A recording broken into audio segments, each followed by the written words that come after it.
Okay. Hi, everybody. This is day 1422 days since Richard was murdered on the Fort Bliss footprint, and we still don't have his body. I want to begin by saying thank you so much. Let me make sure I'm live and you can hear me. Oh, yeah. Okay. It's all working. Um,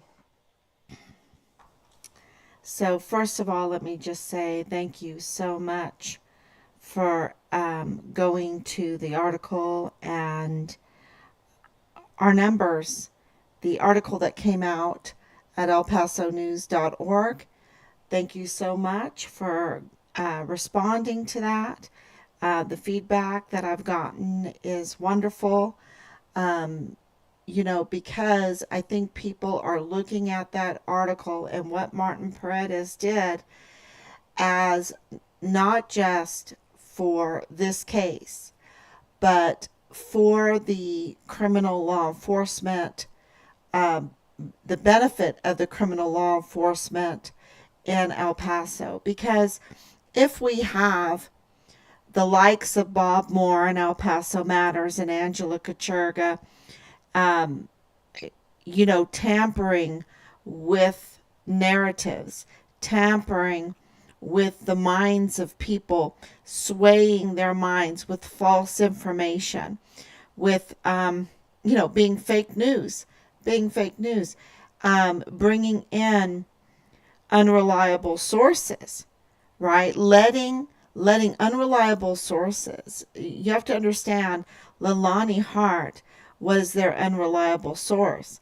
Rosa Maria Valdez Garcia was their unreliable source. And with KTSM, Danae Katzen was their unreliable source. Of course, they had to keep her anonymous because everybody would know.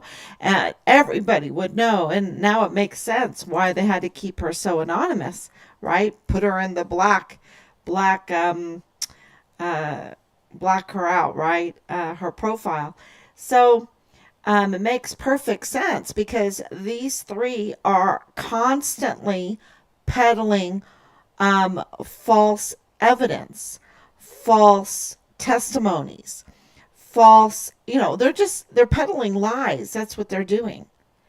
And, so for KTSM, who is, very close, uh, always repeating what Bob Moore, not 100%, but a lot of times they're always using what Bob Moore puts out. And Bob Moore using unreliable sources to twist and turn the narrative, the stories, and then to even make changes and not even notify the public. And this is so unethical in journalism. And not to even, and you read it in that article, and I'm very grateful that he highlighted it. An ethical journalist like Martin Paredes highlighted this in his article, that we had attempted to contact Bob Moore over and over and over again, and we sent him evidence, and there was no response. And he still put out a defamatory, a very badly done article on our son's death, on our son's death. So he's just like really, just such a terrible person. Such a terrible person. Not a good representative for El Paso Matters and not for El Paso Community Foundation. And yet, something is wrong because they like him. They pay him. They keep him in there. And, so it tells you that this has a broader political agenda. And this was also mentioned in the article, that this proves that this is a political agenda, which is not allowed when you have a tax-free status with the IRS, right? They want their cake and eat it too. They want their tax-free status, but they want to be political. They want to be political attack machine. And, this is not ethical, and it does not follow the laws of the IRS when you get a 501c3 status.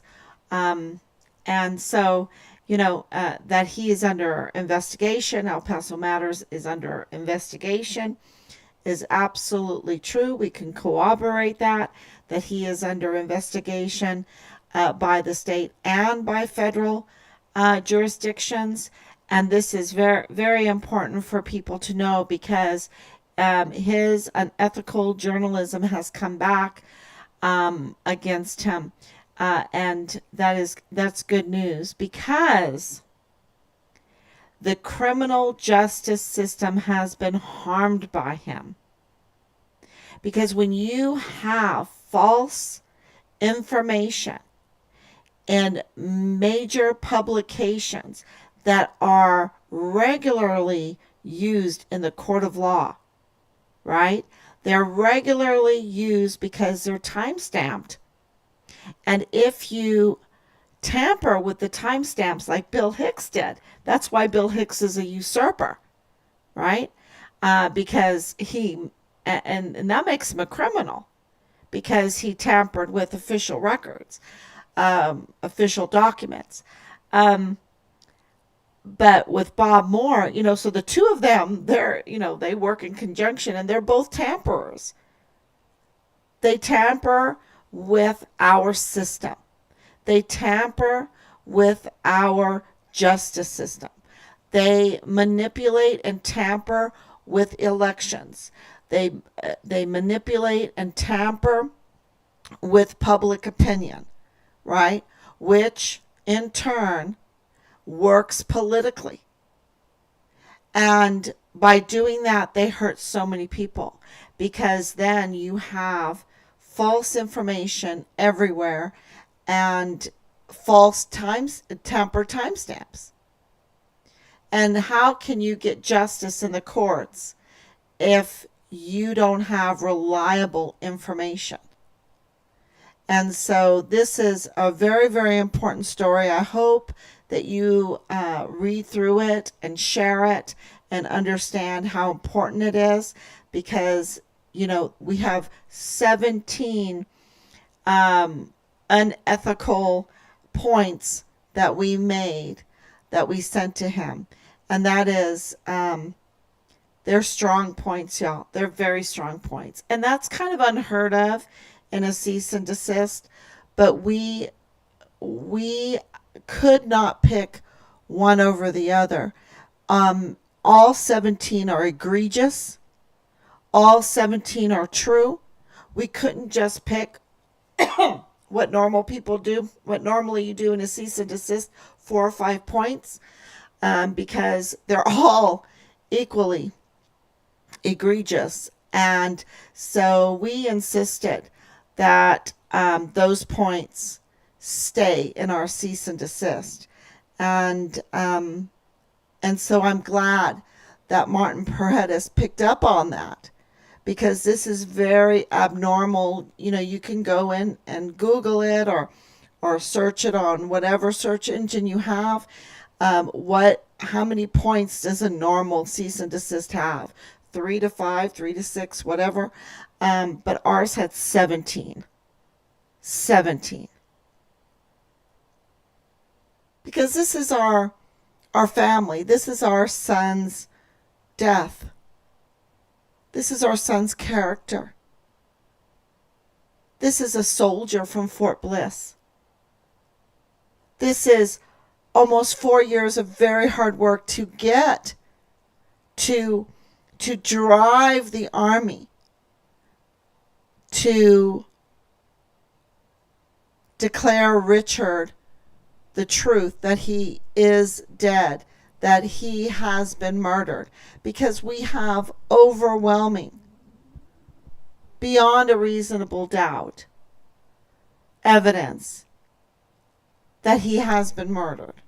And so they had to look at that evidence. They had to look at that evidence and they had to make a declaration. And there's a story around that too. Because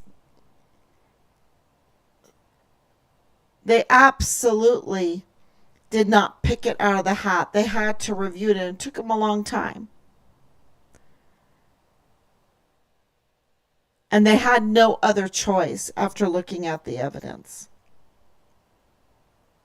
And so now we have a time of working to get accountability, working to get those that are murderers off the street, and send a very loud message that inside jobs, that retaliation against whistleblowers is not tolerated. So, and a path forward for all those other families that have suffered. And for the media, they need to be very, very careful when they get a story from Bob Moore or El Paso Matters. I would scrutinize it because there's a huge chance it's going to be junk. It's going to be trash. It's going to be a false narrative. It's going to be using unreliable sources like Leilani Hart, a convicted criminal. And of course, the mother of Richard's platoon leader, the prime suspect in the murder of our son. They might use Danae Katzen, right?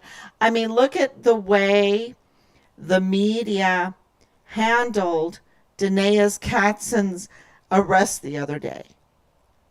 With like little kitty gloves, and she was out probably within an hour of being arrested. And of course, Jonathan Ambrose, her husband, who's also a very interesting person and has a severe, the sister reached out to us to inform us that he has a severe mental condition. It kind of sounded like the same like Patrick Crucius. But, something else is going on there. And we have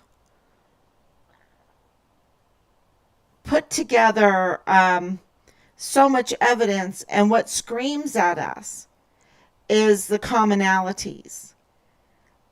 And the commonalities are the funeral business, mortuary affairs, and the funeral business,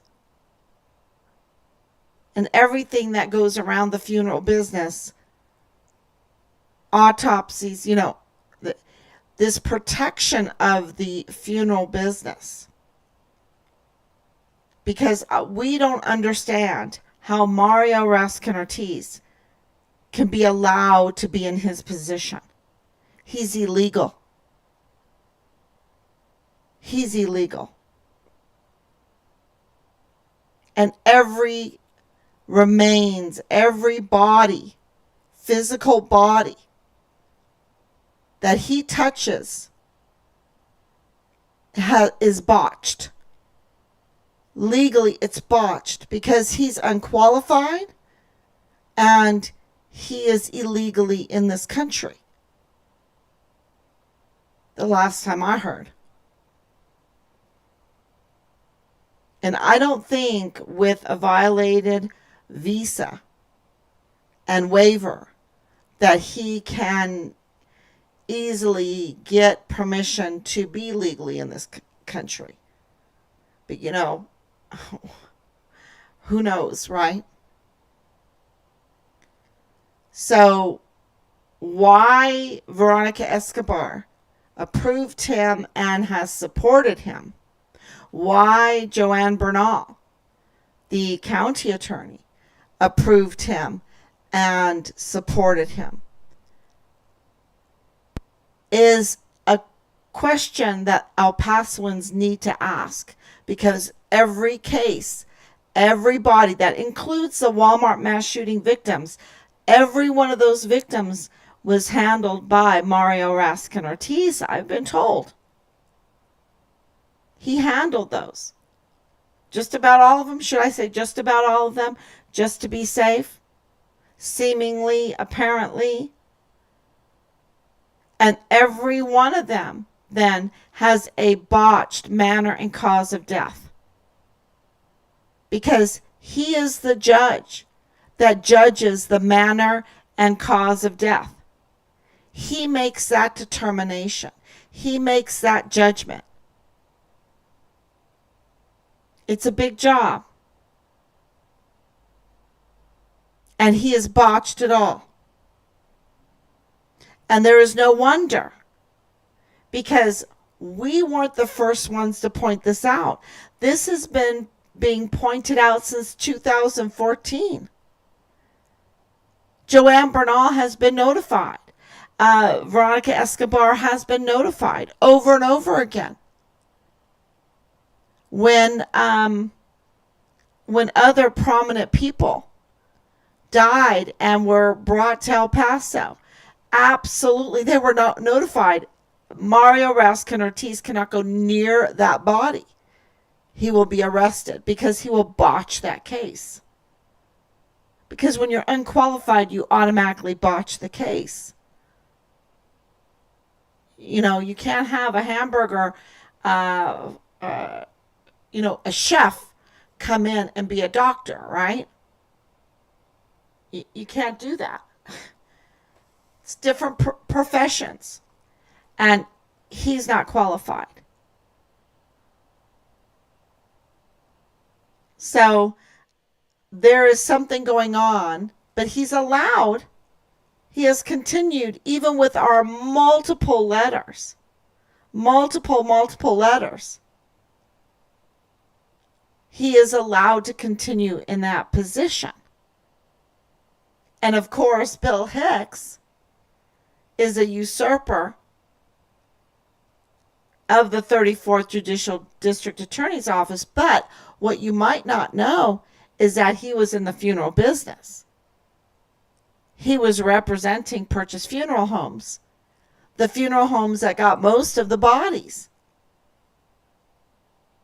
of the Walmart mass shooting, which made him have a conflict of interest. He should never have been appointed. And he botched the appointment, didn't he? He botched the appointment, and absolutely, with the conflict of interest, he automatically botches the Walmart mass shooting case, because that's why I think he had to hire Loretta Lynn Hewitt. But then she saw what was going on, that it was being politicized, and that they were stopping the case from going forward, and she resigned in protest. And that was written by another ethical journalist. There are ethical journalists out there. Bob Moore is just not one of them, and neither is Angela Kachurga. They are not they're unethical, and they're heartless. Because to be an unethical journalist, you have to be absolutely heartless. So all of their talk is just like in Little Dorrit. What is his name? There's a character in Little Dorrit. It's a book by Charles Dickens, and he has all the pretense. He pretends to be benevolent, to be caring, to care about women, to care about children, to care about humanity. But he's quite the opposite. Behind the scenes, he wants to squeeze them, squeeze the life out of them, meaning monetarily. And that's Angela Kachurga. That's Bob Moore to me, and our dealings with them. And they have multiple stories that are twisty and turns of the, just misrepresentations. It's pretty sad. But there are ethical journalists. And the one that reported, I believe, Reyes Mata, El Paso Inc. I don't know if it's .com or org. I'm reading that article by memory, because I'm thinking about all these unethical journalists that I've had to deal with. Rose Thayer, right? Rose Thayer from Stars and Stripes. She's so unethical. She's like a twin of Angela Kachurga and Bob Moore. I think she's a twin. But Reyes Mata of El Paso Inc. Wrote the story about Loretta Lynn Hewitt resigning in protest because they were politicizing the Walmart mass shooting. Can you believe it? And she was right, because you know them by their fruit. Judge Medrano has not done one thing. Not one thing. And they had a plea deal with the federal government. With the federal case was a plea deal. And not even a mental health evaluation for Patrick Crucius. So, Bill Hicks is up to no good. And he was connected and is connected to the funeral business. The Ortegas, the Rochas Ortegas are connected with the funeral business. The Danea Rosa Maria Valdez Garcia is connected to the funeral business.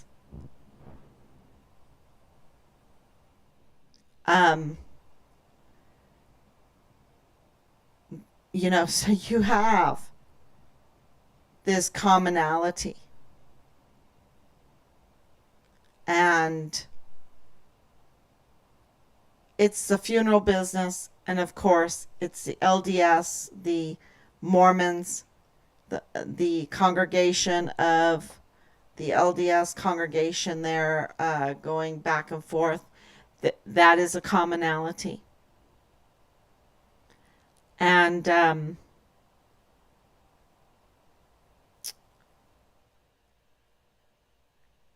that really narrows down where to look, and it explains a lot of things. Because Tavita Nusa is connected to the funeral business, mortuary affairs.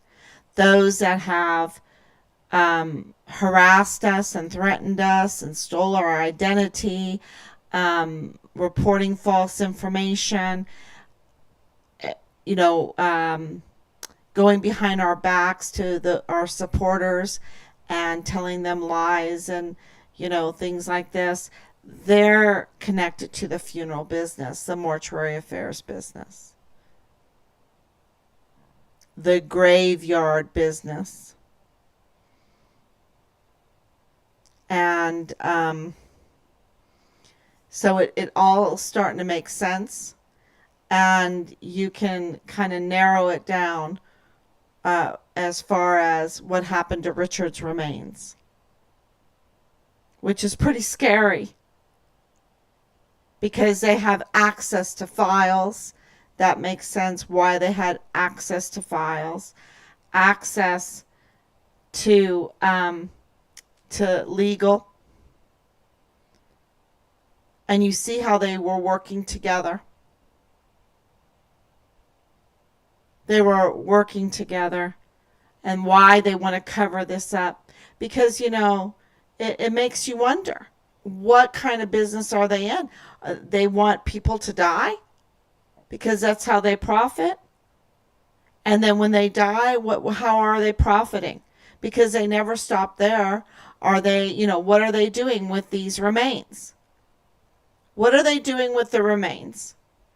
What are they doing with the identities? Are they messing with the insurance business? How are they funneling this money? Um, it is. It's so heartbreaking. Um, because a normal law-abiding person doesn't even think like this.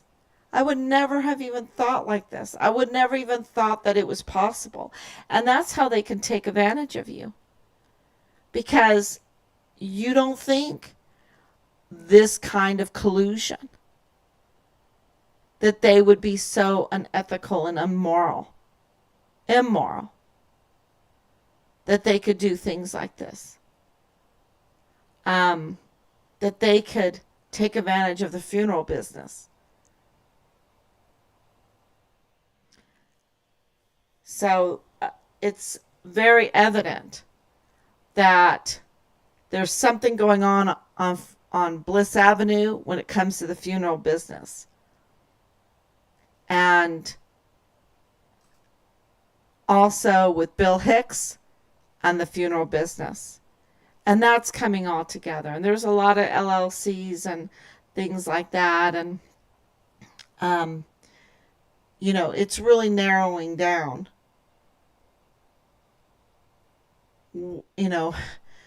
Um, Getting all the proof, even more and more proof, more and more evidence. And I think it's a big business what they've done. And it's scary because what did they do with the 85,000 missing children? If they're in the funeral business, and it's just so, I can't, nightmarish. And of course, if they're going to do all this, and they're trafficking the weapons and the ammunition, and they're all trying to get a piece of the pie of this criminal activity, because the narcotics or whatever. And there's a link of Bliss Avenue, and it's not just 3905 Bliss Avenue or 3705 Bliss Avenue. There's other homes on Bliss Avenue. And so I'm reaching out tonight because it's not just Bliss Avenue, but something really, really strange happened. At the beginning of this, I've said God's hand is all over this. And years ago, I dreamt of a street called Myrtle Street, Myrtle Avenue, Myrtles. It was really weird. And I thought, what does Myrtle have to do with it? A street called Myrtle. And that's coming back now. That's coming up, because where is Hicks's law firm before he was a usurper? On a street named Myrtle.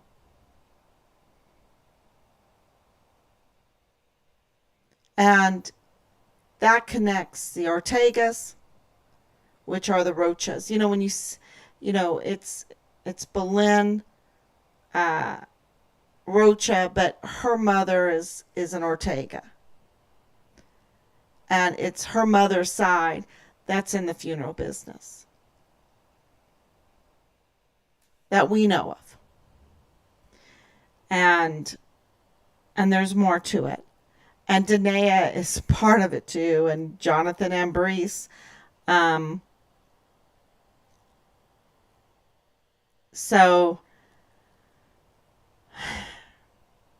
it's all coming together. And even though I might sound sad, I'm very grateful. I'm so grateful that we have come this far and that we are putting this all together. It's sad that I have to say it all on a live stream because that puts us in danger. The law enforcement agency has to be driven. There are good people in the agencies, but they have to be driven because there is so much division there. There's so much retaliation. It's like Richard. Richard was in the Army. He was in 143. He was so good. He was so beautiful. But Dallas Hart was also in the 143. And I'm put out that question. Was Jonathan Ambrose in 143? Was Jonathan Ambrose in 143 ADA? Because he's a disabled veteran. He just bought a home for over $400,000 using a VA loan for $400,000. Buying vehicles, lots of vehicles, way over $100,000 in the last 12 months. He's got unexplained money, right? I mean, do disabled veterans make that much money? He has to be able to meet those payments. Does Danae Katzen have that good of a job? Is that their home that they're going to live in? And was he in 143 ADA?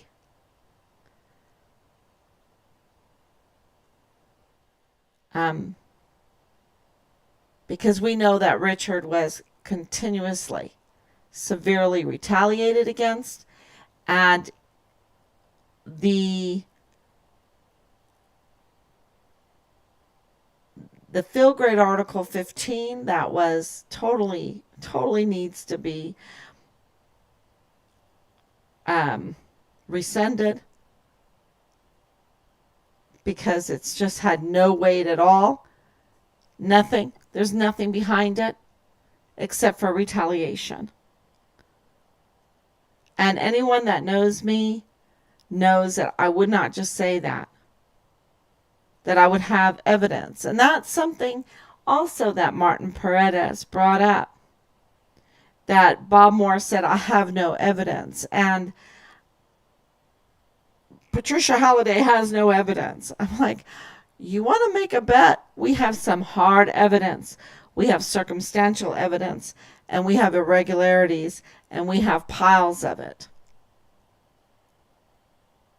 And he knows it because we've been sharing it. So I think Richard had evidence too, and he was reporting it, and he was continuously being harassed. And it wasn't just from Lieutenant Colonel Roddick, right? That was just, hey, let me destroy him, and I'll let everyone else can do the real retaliation. And the same thing with Major General Clem Coward. They facilitated, in my opinion, the real harassment, not unlike what Glendon Oakley Jr. suffered. Very similar to that.